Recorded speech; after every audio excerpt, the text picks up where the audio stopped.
Da jeg begyndte at løbe, der gik jeg ned i min lokale sportsbutik og fandt et par sko. Jeg synes, det sad godt på min fod. Gik i gang, gik en 3-4 måneder, så kom jeg i rigtig god form, og det blev sjovt at løbe. Så fik jeg ondt i mit skinneben og holdt en pause. Tænkte, nu må jeg i gang igen, jeg havde stadigvæk ondt. Og så fandt jeg Kejsersport på nettet og tænkte, jeg må herind og tale med nogen, der ved noget om det her. Min ambition med Kejsersport er, at vi her i firmaet skal kunne håndtere folk med belastningsskader og lyst til at løbe på en anden og måske endnu mere seriøs måde, end man gør andre steder. Det gør vi ved at have samlet en stor grad af tværfaglighed i huset, hvor vi både har forretningen, vi har klinikken og vi har vores værksted. Og ovenpå det har jeg så forsøgt at bygge en masse viden om biomekanik og om skadesammenhæng, som gør, at vi i dag både kan hjælpe den almindelige løber, der kommer herind for bare at købe et par ganske almindelige løbesko og ikke har nogen problemer, men vi har også rigtig god mulighed for at hjælpe folk, hvis de hen ad vejen er løbet ind i et problem. Jeg fik prøvet nogle andre sko og fik stabiliseret min fod og kunne godt se, at de sko, jeg var startet ud i, ikke svarede til det, jeg havde brug for. Så løb jeg videre, og det gik godt, og jeg blev endnu bedre til at løbe. Og på et tidspunkt havde jeg også lyst til at prøve med nogle længere distancer. Jeg øgede mit træningsniveau, og så fik jeg faktisk ondt under min fod. Og jeg henvendte mig igen.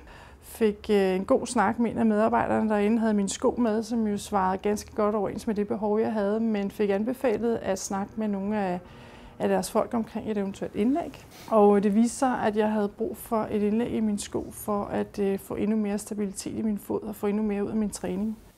Så er jeg ved at gøre BS indlæg klar. Jeg skal til at bygge videre på selve grundformen af indlægget, som jeg står med her. Og i BS tilfælde var det jo nødvendigt, at vi gik skridtet videre, at skoen ikke kunne klare det alene. Vi har i det hele taget rigtig mange, hvor der er et behov for indlæg.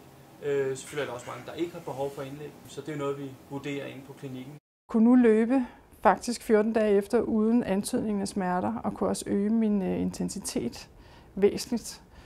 Og det gjorde jeg, at jeg har løbet rigtig langt og har været glad for det og løbet meget. Indtil jeg for et halvt års tid siden fik problemer med min ryg. Så jeg henvendte mig igen i Kejsersport, fordi jeg ved, at de har en fysioterapeut og osteopat. Og der kom jeg ind og fandt ud af, at det havde noget med min fod at gøre, og noget, der havde sat sig op i min lænd, som gjorde, at jeg simpelthen fik smadret ud i ryggen. Så igen fik jeg nogle behandlinger hos ham, og kunne fortsætte mit løb og mit træning, som jeg havde lyst til. Nu er jeg jo opmærksom på dels, hvordan jeg træner. Jeg er også opmærksom på at lytte til min krop og ved, at hvis jeg får en skade og hvis jeg får ondt nogle steder, så er jeg hurtigere om at kontakte Kejsersport, fordi det kan være, at det er noget med enten den måde, jeg bevæger mig på, noget af min krop eller mit fodtøj.